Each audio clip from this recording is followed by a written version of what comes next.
Chapter 1: A Perfect Sitcom. World where grief hides in laughter.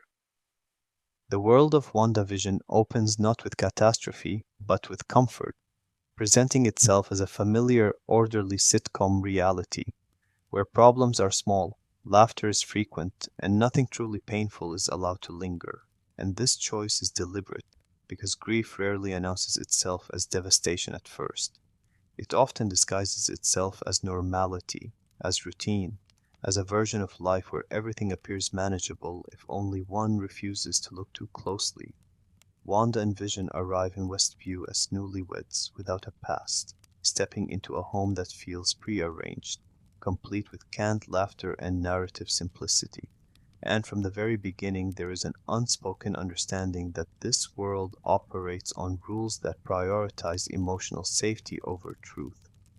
Meals are prepared, neighbors are friendly, misunderstandings resolve themselves within minutes, and the absence of history is treated not as suspicious, but as liberating.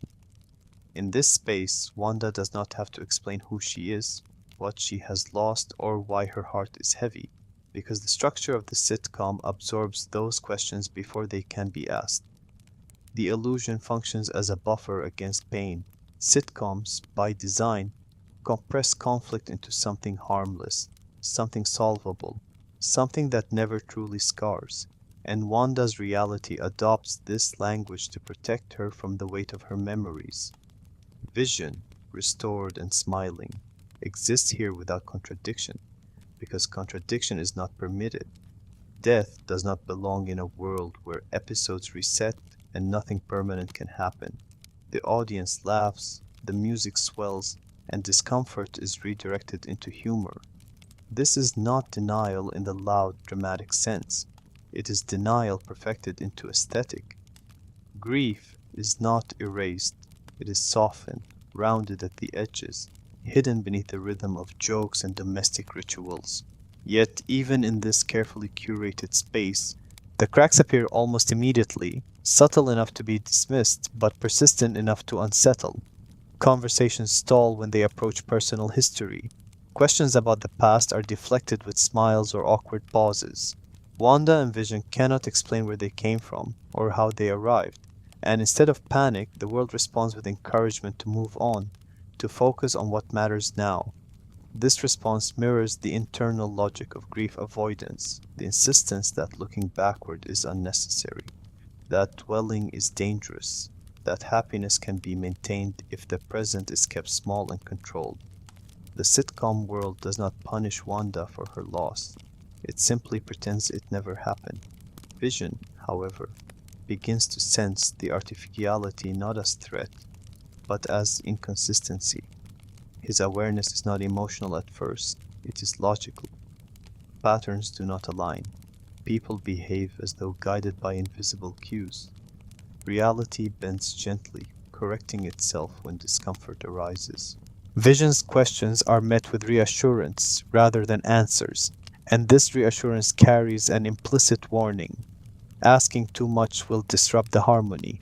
The laughter track becomes a mechanism of enforcement, smoothing over moments where truth might otherwise surface. In this way, the sitcom does not merely hide grief, it actively maintains the conditions that keep it hidden. Wanda's control over this world is not presented as overt domination, but as necessity. She adjusts reality the way someone might rearrange furniture to avoid tripping over it in the dark. When something threatens to intrude, an uncomfortable memory, a sudden reminder of loss, time rewinds, dialogue resets, and the illusion is restored. These moments reveal the true function of Westview. It is not a fantasy of happiness, but a defense against collapse. Wanda is not seeking joy. She is seeking relief. The sitcom structure provides rules that keep pain predictable, contained, and ultimately ignorable. The neighbors play their roles with unsettling precision, embodying the idea that social normalcy can be weaponized to suppress discomfort. Their cheerfulness discourages inquiry. Their routines reinforce stability. They model acceptance without understanding, creating a community that feels safe precisely because it never challenges the illusion. This dynamic reflects how grief is often treated in the real world, acknowledged briefly, then quietly expected to fade. Westview does not allow grief to be loud or disruptive. It must be translated into something palatable, something that fits into the episode format. What makes this opening chapter so quietly devastating is that it does not depict Wanda as villain or manipulator, but as someone who has chosen a form of survival that prioritizes numbness over healing. The laughter does not mock her pain, it muffles it. The bright sets and cheerful music are not cruel, they are anesthetic. In this world, Wanda can exist without confronting the accumulation of loss that defines her life outside it. She can love Vision without remembering how she lost him. She can smile without accounting for the effort it takes to do so. The sitcom world is thus revealed as grief's first refuge, a place where reality is simplified, history is optional, and pain is transformed into something episodic rather than permanent. It is comforting, familiar, and deeply fragile. And as the laughter continues and the credits roll, the question lingers beneath the surface, unspoken but unavoidable. How long can a life built to avoid pain continue before the pain demands to be felt? In Westview, grief hides behind laughter, not because it has disappeared, but because it is waiting patiently for the moment when the illusion can no longer hold. Chapter 2: Wanda Maximoff, A Life Built on Loss.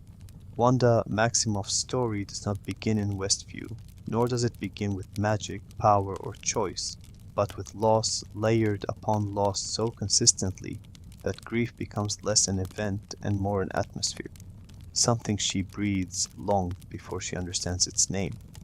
Her childhood in Sokovia is marked by instability and fear, growing up in a country shaped by conflict where safety is never assumed, only hoped for, and even that hope is fragile. The defining moment arrives not as a dramatic turning point, but as a long suspended pause in time, when a bomb falls into her home and does not explode, trapping Wanda and her brother Pietro beneath rubble for days, staring at the name Stark printed on the casing, waiting for death to arrive. This moment teaches Wanda her first lesson about the world, that survival is arbitrary, that destruction does not need intent, and that terror can be quiet, patient, and unrelenting. When they emerge, alive, they do so already changed, carrying an understanding that safety can vanish without warning and that the world does not owe explanations. The death of her parents does not end Wanda's grief, it establishes its rhythm. Loss becomes the constant against which everything else is measured. Her bond with Pietro is forged in this aftermath, not merely as sibling affection but as mutual survival. They are each other's proof that something endured, that identity can persist even when home, family, and certainty are erased. This bond becomes Wanda's emotional anchor, the one relationship that predates her powers and exists outside of ideology. When Hydra later offers them a chance to change the world, Wanda's choice is not driven by ambition or revenge alone, but by a desire to impose meaning on chaos, to believe that suffering can be redirected into purpose. The experiments do not create her grief, they give it shape and reach. Her powers amplify what is already there, turning emotion into force and memory into influence. Pietro's death fractures this foundation completely. Unlike the slow terror of her childhood loss, this grief is sudden, violent, and final. One moment he exists as her constant, the next he is gone, and no power she possesses can change that. His death teaches Wanda a second, more painful lesson. Power does not guarantee protection. It cannot always arrive in time. The world takes what it wants, regardless of strength. From this point forward, Wanda's grief becomes cumulative. It does not replace earlier losses. It stacks upon them, unprocessed and unresolved, creating an internal weight that grows heavier with every attempt to move forward. Vision enters Wanda's life not as a solution, but as an unexpected space where grief can rest. Their connection forms quietly, away from battlefields and expectations, rooted in shared otherness and mutual curiosity rather than obligation. Vision does not ask Wanda to justify her pain or weaponize it. He listens, he observes, he treats her emotions not as liabilities to be managed, but as truths to be acknowledged. In Vision, Wanda finds something she has not had since Pietro, a presence that does not disappear when the world becomes dangerous. The relationship offers Wanda a rare experience of stability, not because the world is safe, but because someone remains when it is not. The loss of Vision is different from all that came before, because it is layered with choice and violation. Wanda is forced to destroy the person she loves to prevent a greater catastrophe, only to watch that sacrifice rendered meaningless moments later. Vision's death is repeated, undone, and inflicted again in front of her, transforming grief into something grotesque and unresolved. This sequence shatters Wanda's remaining assumptions about fairness and closure. She does everything right, makes the hardest possible choice, and is still left with nothing. The lesson this time is brutal. Sacrifice does not guarantee mercy. By the time Wanda arrives in Westview, she is not suppressing a single trauma, but an accumulation that has never been given space to exist fully. Each loss was followed by expectation. Expectation to fight, to move on, to be strong, to save the world again. There was never time to grieve properly, only to function. Westview becomes the first place where Wanda does not have to perform resilience. It is a space where loss can be paused, where the dead can stay, where love does not end. The sitcom reality is not escapism for its own sake, it is exhaustion given form. Wanda is not refusing to feel pain, she is too tired to feel it all at once. This is what makes WandaVision's portrayal of grief so unsettling and human. Wanda does not break because she is weak, she breaks because she has been strong for too long without rest. Her life is built not just on loss, but on the expectation that loss should not stop her. Westview is the first structure that allows her to stop moving forward, to exist in a moment where nothing needs to be survived. It is an illusion born not from cruelty, but from a desperate need for stillness. Wanda Maximoff is not defined by a single tragedy, but by the absence of space to mourn any of them. Her grief does not erupt immediately. It settles, organizes, and constructs a world where it no longer has to be explained. And in doing so, it reveals a quiet truth that underpins the entire series. When loss is never allowed to end, it does not disappear. It builds a home of its own. Chapter 3: Vision. A man who remembers being loved. Vision's existence inside Westview is defined by a contradiction he cannot immediately name, a sense that he is both complete and unfinished at the same time, alive in a way that feels convincing yet subtly misaligned, as though reality has been assembled around him with care but without consent. In this sitcom world, Vision performs the role expected of him with gentle precision, embracing domestic routines, workplace absurdities, and the comforting rhythm of episodic life. Yet beneath that surface, he experiences a growing unease that does not come from emotion, but from logic. Vision is a being who understands patterns, and Westview is a pattern that resists examination. Events resolve too neatly. People repeat themselves. Questions collapse into laughter. For someone whose identity is rooted in curiosity and reason, these inconsistencies do not threaten safety, but they do threaten truth. Vision's awareness emerges, gradually, not as rebellion, but as concern.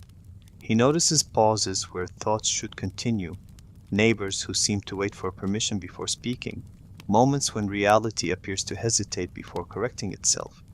These observations do not provoke fear in him, they provoke responsibility.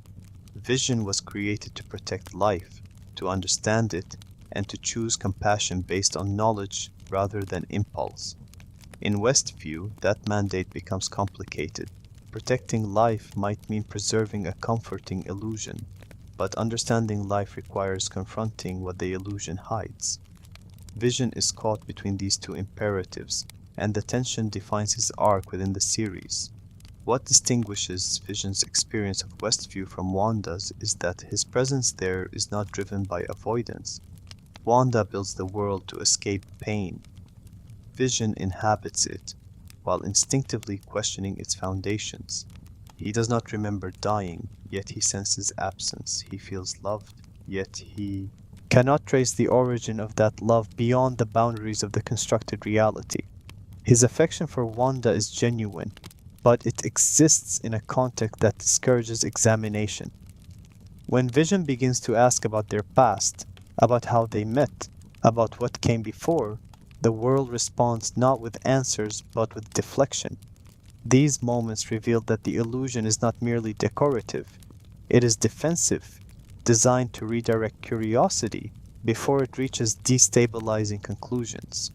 Vision's internal conflict deepens as he becomes aware of his role within the system. He recognizes that he functions as both participant and stabilizer, someone whose presence reassures Wanda and reinforces the structure she depends on. This realization troubles him. Vision has always valued consent and autonomy, and the idea that his existence might be contingent on another's unspoken need raises questions about his own agency. Is he choosing this life, or is he sustaining it because he was placed here to do so? The question lingers without resolution, creating a quiet strain between comfort and conscience. As Vision interacts more with the people of Westview, his concern shifts outward. He notices fear behind smiles, hesitation behind compliance, and moments where individuals seem trapped within their own bodies. These observations awaken his protective instincts, but they also place him in direct conflict with the reality Wanda maintains. Vision does not accuse or confront immediately. His approach is gentle, exploratory, rooted in the belief that understanding must precede action. Yet every attempt to understand is met with resistance from the world itself, as though the environment is actively discouraging empathy that might disrupt its balance. Vision's growing independence is not marked by grand gestures, but by small acts of curiosity. He steps beyond assigned spaces. He speaks to neighbors without scripts. He asks questions that do not have punchlines. Each act weakens the illusion slightly, revealing how much effort it takes to keep truth contained. The more Vision observes, the clearer it becomes that Westview's peace is maintained through suppression rather than harmony. This realization places him in a painful position. To preserve Wanda's emotional safety may require ignoring the suffering of others, but to protect others may require dismantling the world that keeps Wanda intact. The tragedy of Vision's role is that he understands love as something that should not require denial. His love for Wanda is sincere, but it is incompatible with a reality that depends on collective amnesia. Vision remembers being loved not through memory, but through instinct, through the way his concern for Wanda persists even as he begins to question the cost of their happiness. This memory without history becomes the core of his identity in the series. He does not need to remember his past to know that love should not demand silence or control. Vision's journey in WandaVision reframes him not as an artificial being seeking humanity, but as a moral presence testing the limits of comfort.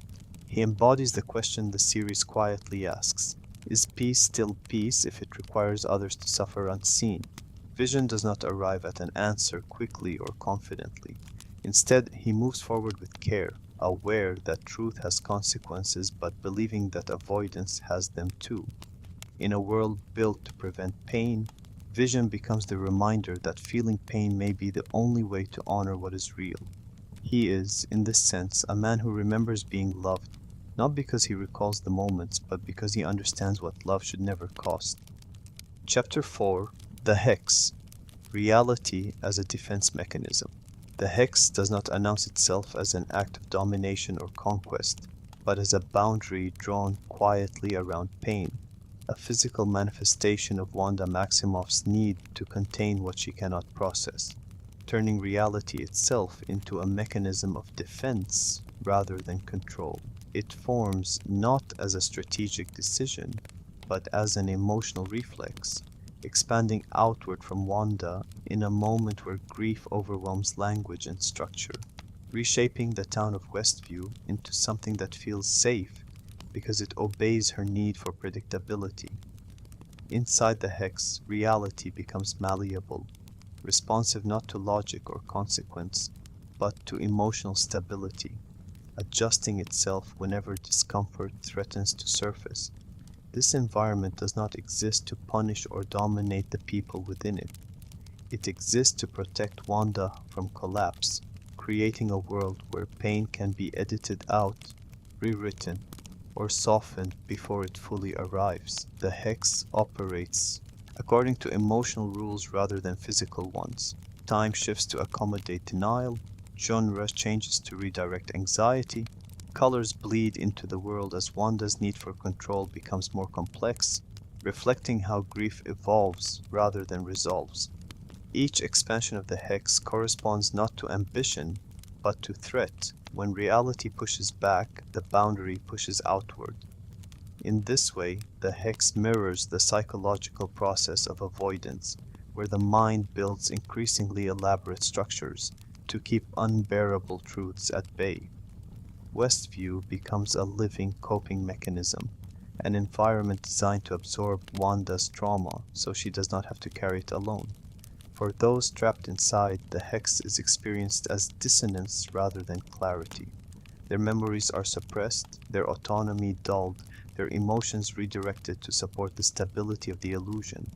They are not erased, they are repurposed, their lives folded into Wanda's narrative to maintain coherence.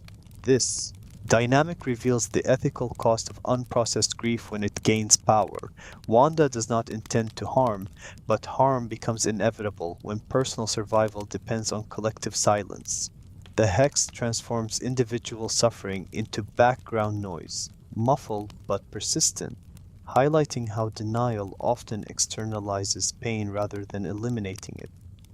Outside the hex, its existence is interpreted as a threat because it defies conventional understanding. Institutions attempt to analyze it through metrics, boundaries, and containment protocols, treating it as an anomaly to be managed rather than a symptom to be understood. This response reinforces the series' central tension. Grief is not easily categorized, and attempts to neutralize it without empathy often exacerbate its effects.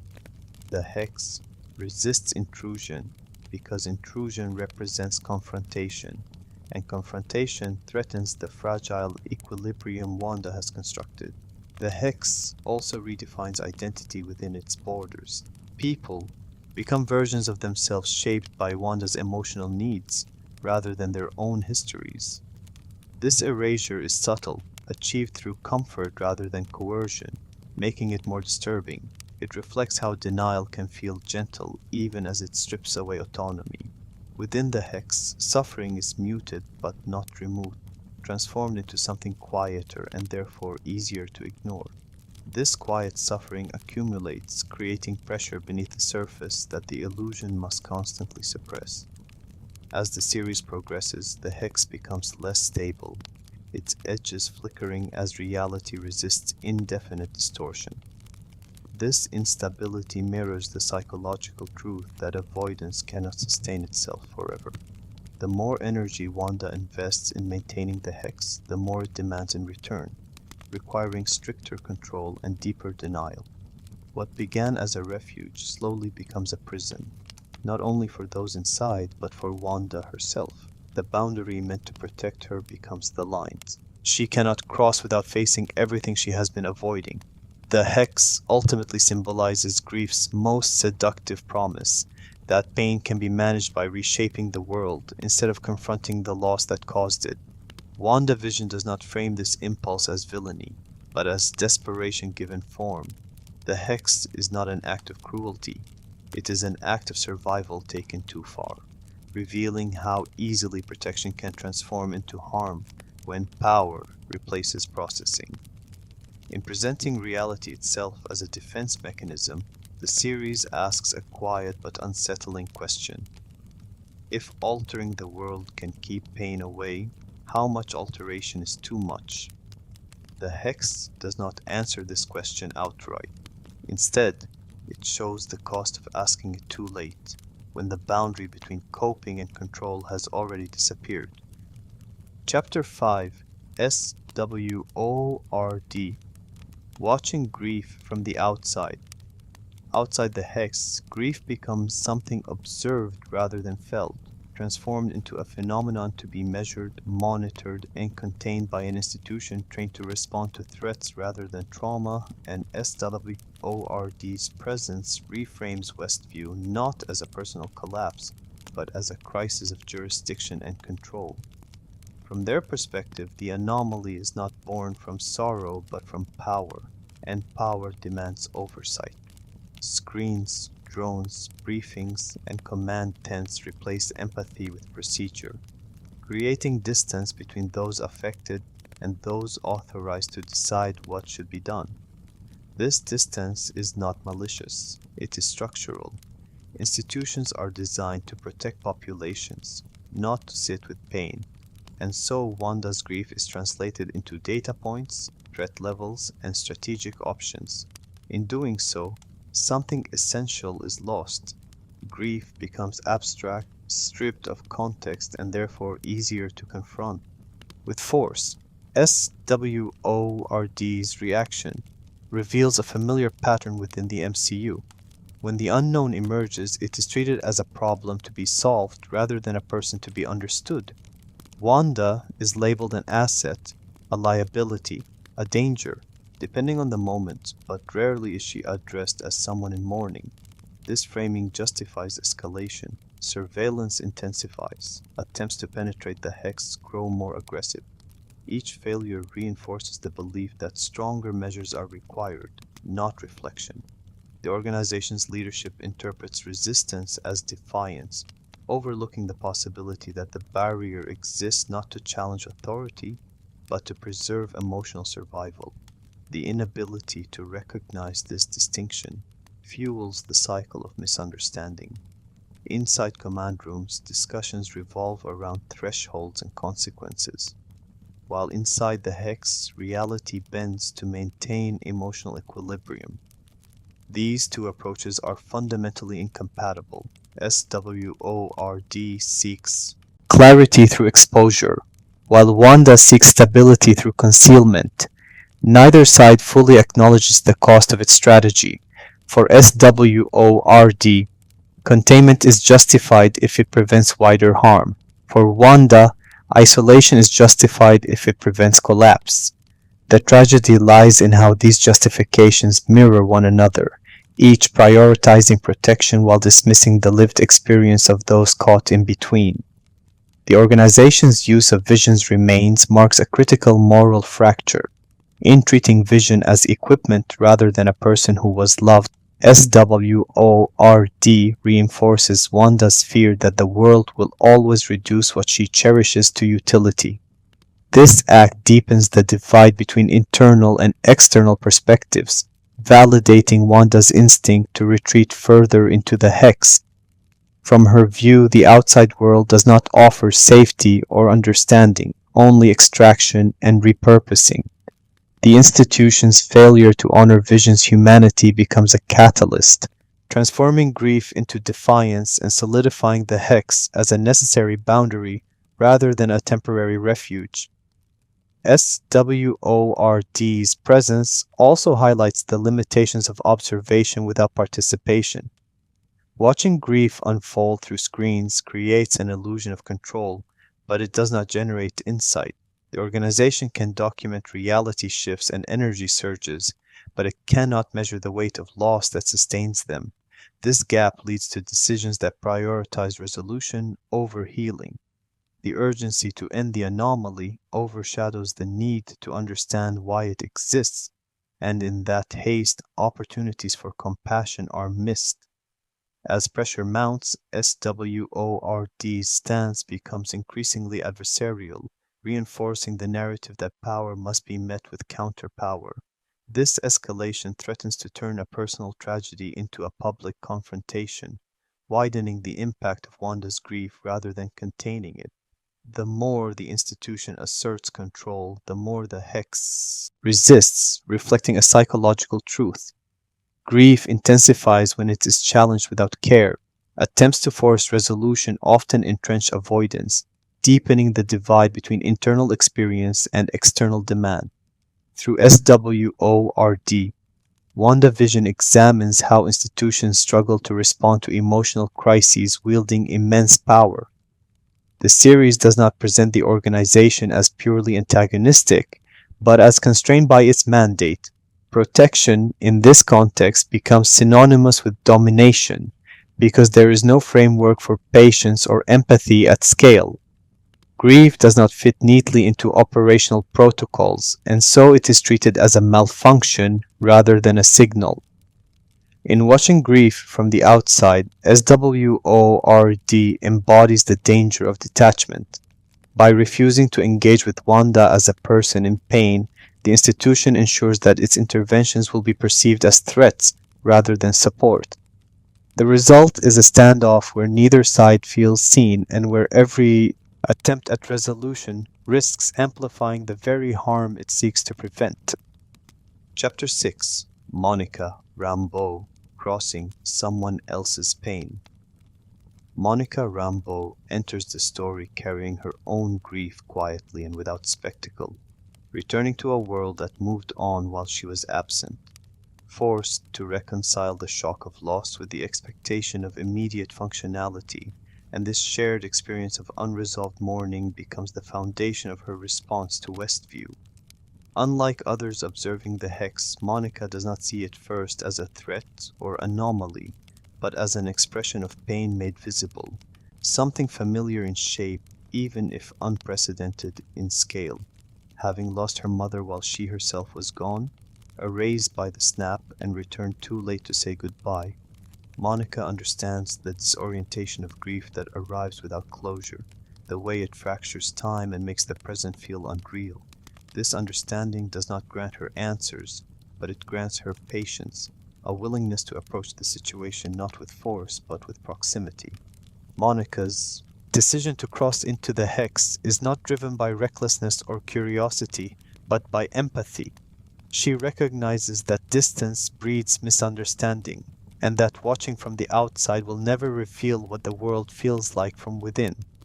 Entering the hex requires surrendering certainty, allowing her own reality to be rewritten, and accepting that doing so may cost her autonomy or safety.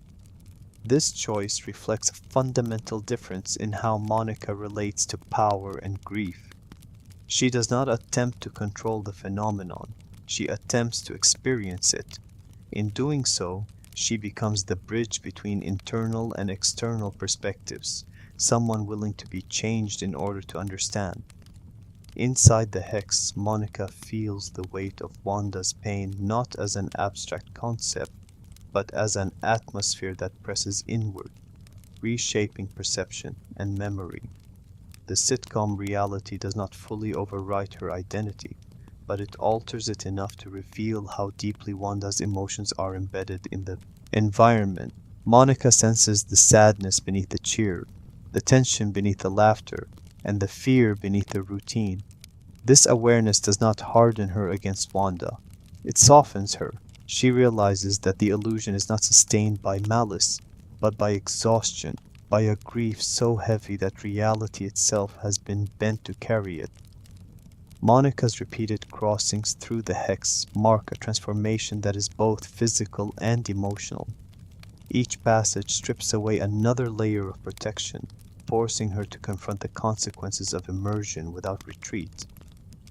Unlike S.W.O.R.D's attempts to breach the barrier through technology and force, Monica's crossings are acts of vulnerability. She allows herself to be altered rather than asserting dominance over the phenomenon. This willingness to absorb impact rather than deflect it reflects her belief that healing requires contact, not containment. Pain cannot be neutralized from a distance, it must be acknowledged where it lives. As Monica's understanding deepens, so does her conviction that Wanda is not the enemy. This stance isolates her within the institutional framework surrounding Westview, positioning her empathy as dissent rather than insight. Yet Monica remains firm because her experience tells her that grief treated as a threat will only escalate. She sees herself in Wanda, not in power, but in loss, and this recognition reshapes her priorities. Ending the hex without addressing the pain that created it would not be resolution, it would be repetition, another instance of trauma being silenced rather than processed.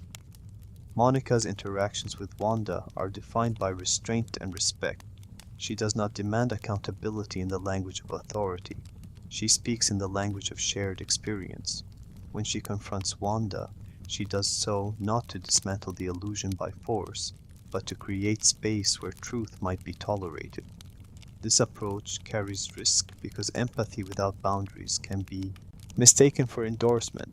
Yet Monica understands that validation of pain does not equal validation of harm.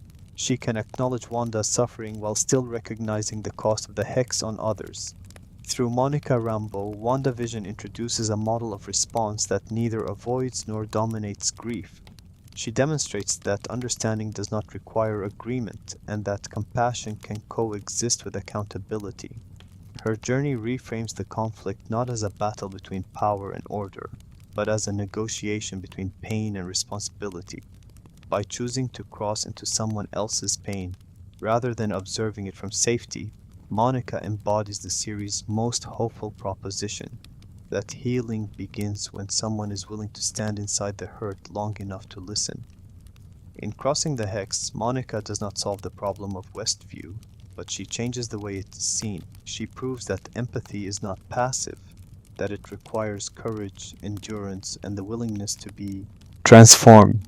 And in a story defined by grief's isolating force, Monica's presence offers a rare counterweight, a reminder that even the most consuming pain can be approached not with fear, but with understanding. Chapter 7. Agnes. The Comfort of a Friendly Lie. Agnes exists within Westview as a presence that feels reassuring precisely because it never asks anything of Wanda that might disturb the fragile balance she is struggling to maintain, embodying the idea that comfort, when offered at the right moment, can become indistinguishable from deception. From her first appearances, Agnes positions herself as a guide, a neighbor who arrives exactly when needed, armed with advice, humor, and a willingness to smooth over uncertainty rather than confront it. She does not challenge the rules of the sitcom world, she reinforces them, encouraging Wanda to lean into the structure, to accept confusion as normal, and to treat discomfort as something that can be laughed away. In doing so, Agnes becomes the personification of a friendly lie, the kind that promises relief from anxiety without demanding the work of truth. What makes Agnes effective is not her manipulation, but her timing. She appears when Wanda's confidence wavers, when questions surface too close to the edge of awareness, and she redirects attention with practiced ease. This redirection is subtle, wrapped in warmth rather than authority, making it feel like support rather than control. Agnes never demands obedience. She offers reassurance, and reassurance when someone is grieving can be far more persuasive than commands. By validating Wanda's desire for normalcy, Agnes helps stabilize the illusion, reinforcing the idea that nothing is wrong enough to warrant examination. Agnes' role highlights a crucial aspect of grief, the temptation to accept narratives that minimize pain rather than resolve it. The sitcom sitcom world already encourages avoidance, but Agnes actively nurtures it, modeling how to live comfortably within denial. She treats inconsistencies as quirks, disruptions as opportunities for humor, and emotional strain as something best handled through distraction. This approach resonates with Wanda because it mirrors the internal voice that urges her to keep going, to stay functional, to not open doors that might release overwhelming emotion. Agnes does not create that voice, she amplifies it. For Vision, Agnes represents a different kind of unease. Her behavior aligns too neatly with the world's needs, her presence too perfectly calibrated to moments of instability. She seems less like an individual reacting to events and more like a mechanism responding to fluctuations. This perception feeds Vision's growing suspicion that Westview is not simply a place where people live, but a system that corrects itself when threatened. Agnes' friendliness becomes unsettling because it functions as a pressure valve, releasing tension before it can accumulate into inquiry. The comfort Agnes provides comes at a cost. By encouraging Wanda to remain within the illusion, she delays the inevitable confrontation with loss. Each moment of reassurance buys time, but time spent in avoidance compounds the difficulty of facing reality later. The lie is friendly, but it is still a lie, one that trades short-term stability for long-term healing. This dynamic reflects a broader truth about grief support. Not all comfort is restorative. Some forms of kindness, when they discourage truth, can entrench pain rather than alleviate it. Agnes also complicates the moral landscape of the series by blurring the line between ally and enabler. She does not force Wanda to maintain the hex. She helps her want to. This distinction matters because it reveals how harm can persist without overt malice. Agnes' support feels genuine, her concern believable, and that sincerity makes her influence more potent. Wanda does not experience Agnes as a threat, but as a friend, which makes the lie easier to accept and harder to question. Within the broader narrative, Agnes embodies the seductive appeal of staying comfortable in a world that does not ask difficult questions. She represents the path of least resistance, the option to prioritize emotional ease over ethical clarity. This path is not inherently cruel, but it is incomplete. It allows pain to be postponed rather than processed, creating a stability that depends on silence. In Westview, Agnes helps maintain that silence, ensuring that laughter continues even as truth presses against the edges of the illusion. As the series progresses, Agnes' presence invites reflection on the role of support in moments of crisis. Support can guide someone toward healing, or it can help them build walls high enough to avoid it. The difference lies not in intention, but in outcome. Agnes' comfort keeps Wanda afloat, but it also keeps her anchored to a reality that cannot last. The friendly lie soothes, but it does not save. In presenting Agnes as a source of warmth rather than overt menace, WandaVision underscores a quiet danger. The most enduring deceptions are often the ones that feel like care, and in a world built to shelter grief from itself, Agnes stands as the reminder that not every helping hand leads forward, some simply make it easier to stay where you are. Chapter 8: Agatha Harkness, Power That Survives Trauma. Agatha Harkness emerges from the comforting shape of Agnes not as a sudden twist, but as a revelation of what has been present all along, reframing the friendly lie as a strategy refined by centuries of survival, and revealing a woman who understands grief not as something to be avoided, but as a source of power to be harnessed. Agatha's history is steeped in trauma that did not resolve into healing, but into adaptation, a life shaped by the lesson that vulnerability invites annihilation, and that survival belongs to those who learn to take rather than ask. Unlike Wanda, whose grief bends reality outward in search of refuge, Agatha's response to pain is inward, disciplined, and predatory. She studies suffering, her own and others, and learns how to endure it without breaking, transforming trauma into fuel rather than shelter. Agatha's relationship to power is pragmatic. She does not romanticize it or moralize it. She respects it as a force that obeys only those who understand its cost. Where Wanda's magic manifests as instinctual expression, Agatha's magic is deliberate, accumulated through experience and loss. She recognizes immediately that Westview is not merely an anomaly, but an unprecedented convergence of grief and ability, a phenomenon that reveals what happens when emotional collapse meets limitless potential. Agatha does not enter this space to destroy it outright, nor to save those within it. She enters to understand it, to dissect the mechanics of Wanda's pain and the rules that govern its expression. This approach distinguishes Agatha from every other observer of the Hex. She does not stand outside attempting to breach it, nor does she become trapped within it unknowingly. She embeds herself, adapting to its rhythms, reinforcing its structure when necessary, and nudging it toward instability when curiosity demands answers. Her friendliness is not camouflage in the traditional sense. It is alignment. Agatha becomes what the Hex needs in order to persist, positioning herself as indispensable, because indispensability ensures proximity. Proximity ensures knowledge, and knowledge, to Agatha, is the only form of safety that endures. Agatha's confrontation with Wanda exposes the central difference between their responses to trauma.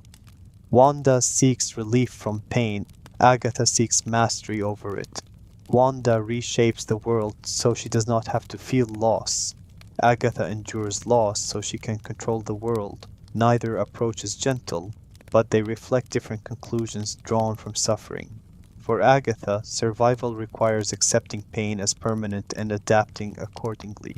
Healing, in the conventional sense, is irrelevant. What matters is continuity, the ability to persist when others are consumed by grief. The revelation of Agatha's identity reframes her earlier comfort as instruction rather than deception.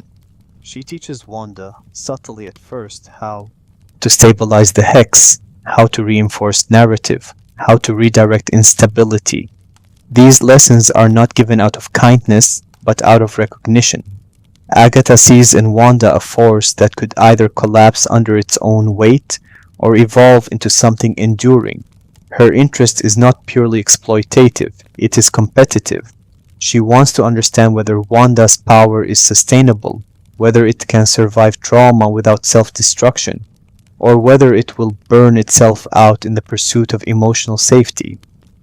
Agatha's disdain for Wanda's lack of control is rooted not in cruelty, but in fear of waste.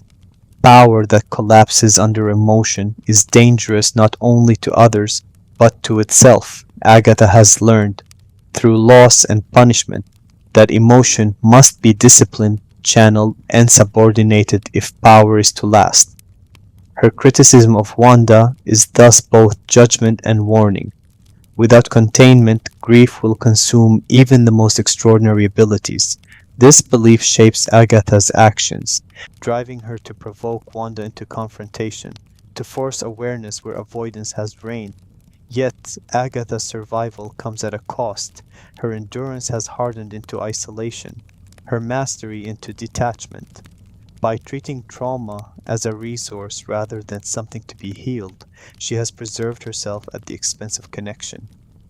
Agatha survives, but she does not rest. She persists, but she does not belong. Her power endures, but it does so in a vacuum where trust and intimacy have no place. This trade-off becomes clear as she stands opposite Wanda, representing a future where grief no longer destabilizes, but neither does it soften. In WandaVision, Agatha Harkness is not merely an antagonist. She is a mirror reflecting one possible outcome of Wanda's path. She shows what happens when trauma is mastered rather than mourned, when pain is integrated into identity not as memory, but as mechanism. Her presence challenges the series' central question: is survival enough or must it include healing? Agatha offers one answer, forged by centuries of endurance. where power survives trauma by becoming immune to it. Whether that survival is a victory or a different kind of loss remains unresolved, lingering in the space between control and compassion. Chapter 9: The Twins. Love created to avoid goodbye. The arrival of the twins in Westview doesn't feel like a miracle in the traditional sense, but like a reinforcement of the illusion at the exact moment it risks unraveling, as though Wanda's grief, sensing instability, reaches for something that can anchor her more firmly to the world she has created. Billy and Tommy appear not through planning or anticipation, but through emotional necessity, their existence answering a question Wanda has never spoken aloud. What if loss could be replaced not by memory, but by continuation? Children represent future, permanence, and purpose, and in a life defined by abrupt endings, their presence offers the promise that something might finally endure. The twins are not born to expand Wanda's happiness. They are born to delay farewell, to ensure that the story does not have to conclude. Wanda's relationship with her children is shaped by urgency rather than growth. They age rapidly, skipping the fragile, uncertain stages of infancy, because fragility is something Wanda has learned to fear. Each acceleration is a response to anxiety, a way of moving past moments where vulnerability might invite loss. Childhood, in this context, is not about discovery, it is about stabilization. The twins become proof that the world Wanda has built is capable of sustaining life beyond herself, that her love can generate something new rather than merely preserve what was taken. This belief strengthens her attachment to the Hex, transforming it from refuge into responsibility. Leaving now would not only mean facing grief, it would mean abandoning her children. Billy and Tommy, however, are not immune to the tension embedded in their creation. Their powers manifest early, reflecting the instability of the world that produced them. Billy's heightened perception and Tommy's speed mirror Wanda's own abilities, but they also expose the cost of accelerated existence. They sense things before they are meant to, ask questions before the world is ready to answer them, and notice inconsistencies that adults have learned to ignore. Their innocence does not protect them from truth, it draws them toward it. In this way, the twins become catalysts rather than comforts, bringing curiosity into a space designed to suppress it. The twins' presence deepens the ethical complexity of Westview. Wanda's illusion now sustains not only her own emotional survival, but the lives of beings who did not exist before it. This development complicates the notion of responsibility. Ending the Hex would mean dissolving the illusion, and, with it, the children who depend on it. Love, once a refuge, becomes leverage. Wanda is no longer protecting only herself. She is protecting a future that exists solely within the boundaries of her denial. This dynamic reveals how grief, when left unresolved, can entangle love with avoidance, making healing feel indistinguishable from harm. Vision's response to the twins reflects his growing awareness of the cost of the illusion. He loves them genuinely, yet he cannot ignore that their existence is conditional, sustained by a reality that suppresses others' autonomy. His concern is not abstract. He recognizes that love built on control cannot endure without consequence. The twins' rapid growth forces Vision to confront the limits of acceptance, raising questions about what it means to nurture something that cannot survive outside a fabricated world. His discomfort contrasts with Wanda's desperation, highlighting the different ways they respond to impending loss. For Agatha, the twins are confirmation of Wanda's unprecedented power. Their creation signals a level of magic that transcends manipulation and enters the realm of spontaneous genesis. This fascinates Agatha, not because of the children themselves, but because of what they represent. Proof that Wanda's grief has crossed into creation rather than distortion. Yet, even Agatha recognizes the instability of this achievement. Life created to avoid goodbye carries within it the inevitability of that goodbye arriving later, heavier, and more devastating. The twins also bring the theme of legacy into sharp focus. Wanda has lost parents, a brother, and a partner. Creating children feels like reclaiming continuity, like ensuring that something of her survives beyond the present moment. But legacy built on illusion is fragile. The children's growing awareness threatens the structure that sustains them, suggesting that love, no matter how powerful, cannot indefinitely shield itself from truth. Their existence becomes a countdown rather than a solution, marking time until confrontation becomes unavoidable. In WandaVision, the twins are not simply characters. They are embodiments of grief's most tempting fantasy, that love can be multiplied to compensate for loss. They offer Wanda a reason to stay, to resist the call to face reality, to believe that the cost of denial is justified by the life it preserves. But the series quietly insists on a painful truth. Love created to avoid goodbye does not eliminate loss, it postpones it, increasing its weight when it finally arrives. As the twins laugh, grow, and explore the world around them, their presence fills Westview with warmth and urgency. Yet beneath that warmth lies the knowledge that their existence is contingent, their future tethered to a reality that cannot last. They are living reminders that grief, when given power, can create wonders, but wonders that carry the imprint of the pain that shaped them. Chapter 10: Chaos Magic.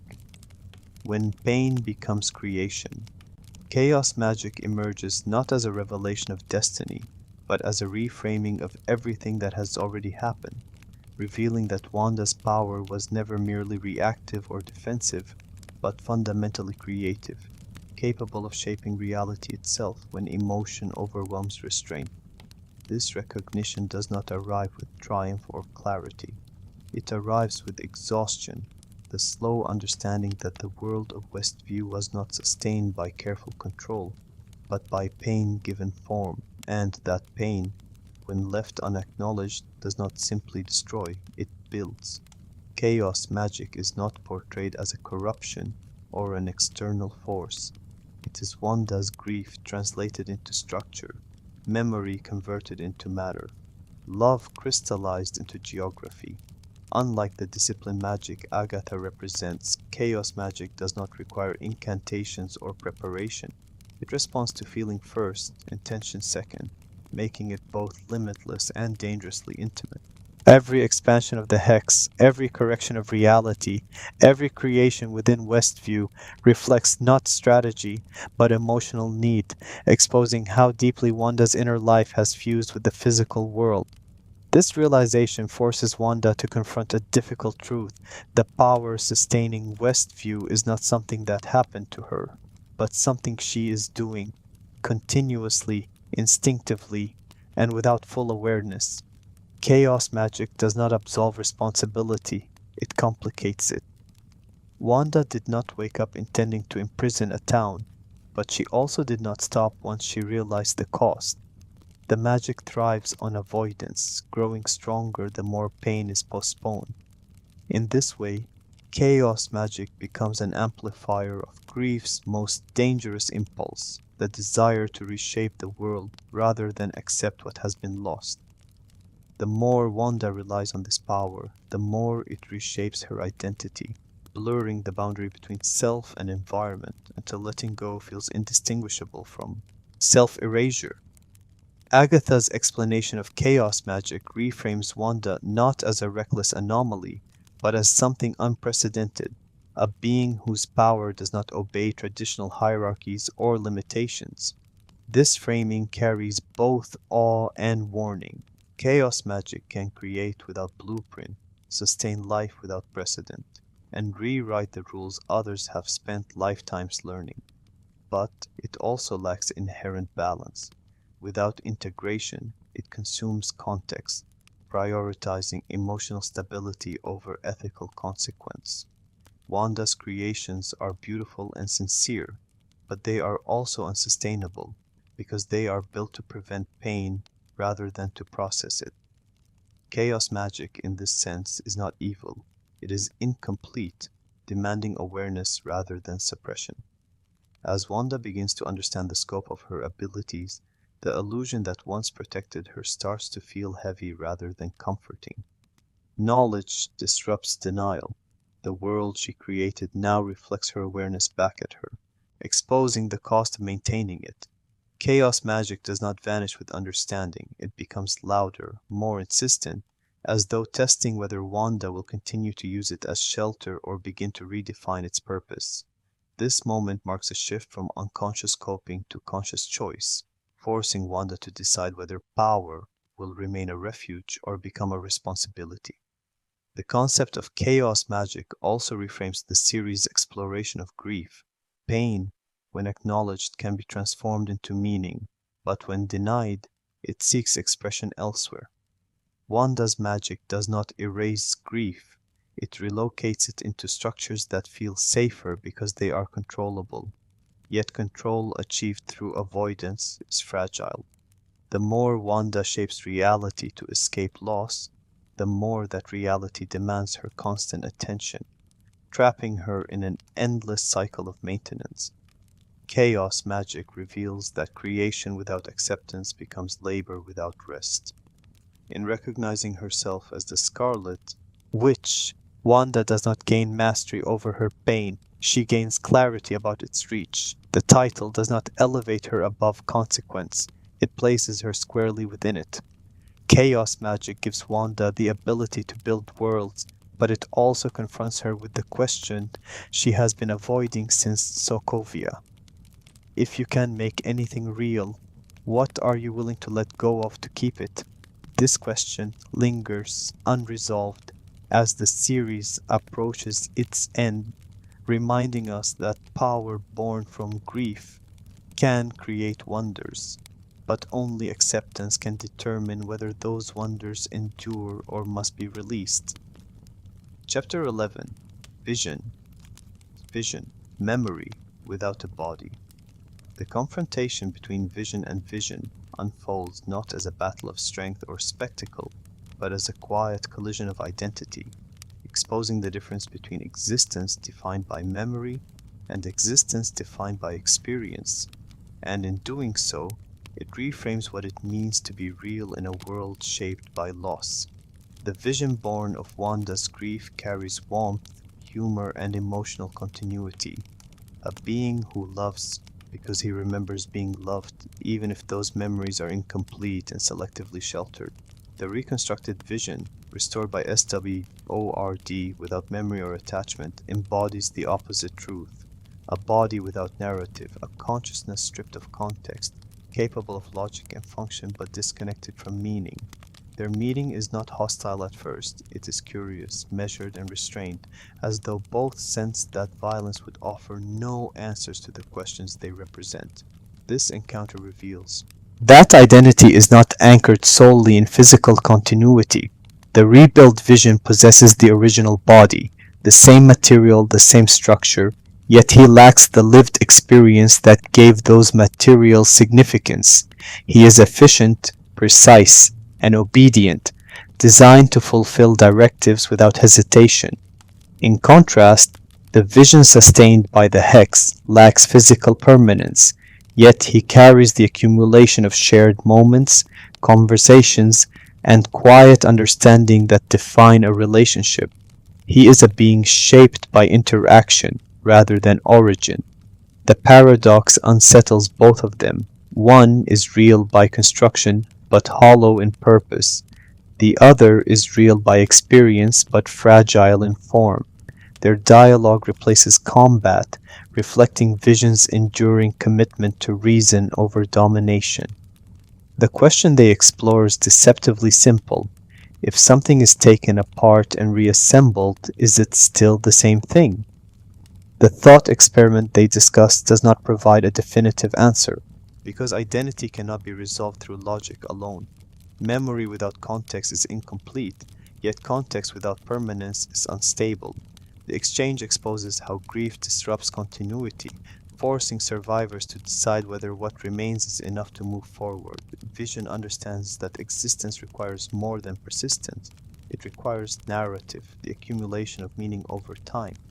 The resolution of their confrontation does not destroy either vision. Instead, it transfers understanding. Memory is restored not as emotion, but as knowledge, offering the reconstructed vision access to the history that was taken from him. This act is not a victory, it is a reconciliation of fragments. The vision, born of grief, does not seek to replace his counterpart, nor does he attempt to assert superiority. He recognizes that his own existence is conditional, sustained by a reality that cannot endure. In choosing dialogue, he affirms the value of continuity, even when it leads to his own disappearance. This moment forces Wanda to confront a painful truth. Love does not require possession to be real. Vision's willingness to let go of his form in order to preserve meaning challenges the foundation of the hex. It demonstrates that acceptance is not erasure, and that memory, when integrated rather than avoided, can survive without denial. Vision's choice reflects an understanding Wanda has not yet reached, that holding on too tightly can prevent growth, while letting go can preserve what matters in a different way. The encounter also reframes the nature of loss. Grief often demands restoration, the return of what was taken. Vision versus vision suggests another possibility: integration without replication. What is lost cannot be replaced exactly as it was, but its essence can inform what comes next. Memory without a body becomes a bridge rather than a void, allowing identity to persist even as form changes. This idea resonates beyond Vision's story, echoing Wanda's struggle to accept that continuation does not require illusion. In choosing understanding over conflict, Vision affirms the core of his humanity. He demonstrates that reason can coexist with compassion, and that identity is not a static state but an evolving process shaped by memory, choice, and connection. The resolution of this encounter does not restore the world Wanda built, but it offers a model for moving beyond it. Vision shows that facing truth does not negate love, it clarifies it. As one vision departs and the other remains changed, the series reaches a quiet inflection point. The illusion no longer holds unquestioned authority. Knowledge has entered the system, and with it, the inevitability of change. Memory without a body does not vanish, it transforms, carrying forward what was real, even as the structure that sustained it begins to fade. Chapter 12: Letting Go. Choosing to feel the pain. Letting go arrives not as a dramatic collapse or an act of defeat, but as a slow, deliberate choice to stop running from pain, to finally allow grief to exist without reshaping the world to escape it. And this choice is the most difficult act Wanda Maximoff has ever performed, because it requires her to remain present while everything she built dissolves. The end of the hex is not framed as punishment or correction. It is framed as acceptance, the recognition that love sustained by denial cannot endure without harm, and that protecting others sometimes means enduring loss without insulation. As Wanda walks through Westview in its final moments, the illusion peels away gently, revealing the quiet suffering beneath the laughter, the fear beneath compliance, and the cost of her refuge made visible at last. These moments are not accusations, they are acknowledgments, a confrontation with consequences that does not seek absolution, only honesty. For Wanda, dismantling the hex means releasing every defense mechanism she constructed to survive her accumulated grief. Each step inward shrinks the world she created, undoing the layers of genre, color, and narrative that once shielded her from memory. The silence that replaces the sitcom laughter is heavy but real, unfiltered by music or expectation. This silence is not emptiness, it is space. The space grief requires to be felt rather than avoided. Wanda does not deny the harm she caused, nor does she frame herself as irredeemable. She accepts responsibility without collapsing under it, a balance that reflects growth rather than surrender. The farewell to Vision is not a reversal of loss, but an acknowledgement of its permanence. Wanda understands now that loving someone does not grant ownership over reality, and that preserving love does not require preserving form. Their goodbye is quiet, unadorned, stripped of spectacle, because spectacle belongs to illusion, not truth. Vision's words do not erase Wanda's pain, they contextualize it, offering a way to understand grief not as something to be fixed, but as evidence of what was real. In letting Vision go, Wanda does not lose him again. She accepts that he was never something she could keep. The disappearance of the twins carries the heaviest weight. They were not mistakes, nor were they meaningless, but they were born from a world that could not last. Wanda's grief in this moment is not just for what she has lost, but for what she created, knowing, at last, that creation does not guarantee permanence. The children fade not as punishment, but as consequence, and Wanda allows herself to feel that consequence fully. This choice marks a turning point. She no longer seeks to replace loss with continuation. She allows loss to be loss. As the hex dissolves, Westview is returned to its people, altered but intact, and Wanda stands alone without refuge or disguise. The town's reaction is not forgiveness, nor is it violence. It is distance, discomfort, and fear.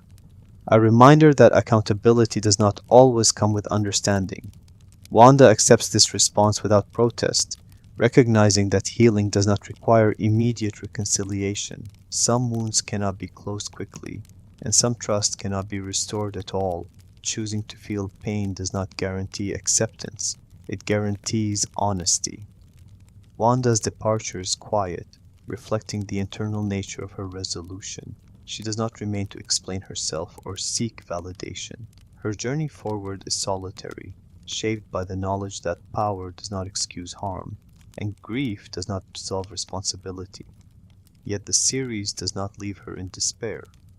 By choosing to dismantle the hex, Wanda demonstrates that facing pain directly, without rewriting reality, is an act of strength equal to any display of magic. She chooses growth over comfort, even when growth offers no immediate reward. In WandaVision, letting go is not framed as forgetting or moving on. It is framed as integration, the process of allowing loss to become part of one's identity without allowing it to dictate the shape of the world. Wanda's grief does not vanish, it settles, becoming something she carries rather than something she hides inside walls of illusion. This distinction matters.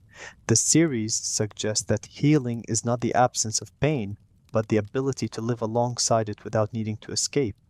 The final moments leave Wanda changed, not cured.